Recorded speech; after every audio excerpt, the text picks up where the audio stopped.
Si Enrile, si Reyes, at Napoles.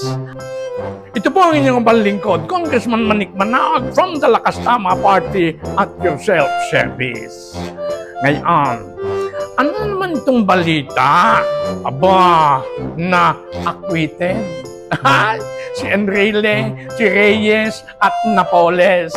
Ayaw, klaro yan, mga kabayan, acquitted.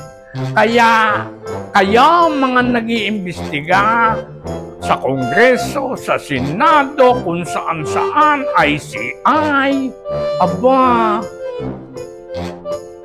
tandaan, gayaan ang kahihinatnan ng iyong mga investigasyon tungkol sa diskaya sa mga congressman at senador. Take it from me. Ay siya mga kabayan, ay di follow and subscribe na lang kayo din sa Facebook, YouTube at TikTok din sa aking Mamay Leo. Maraming salamat po sa inyo. Yun. Oh.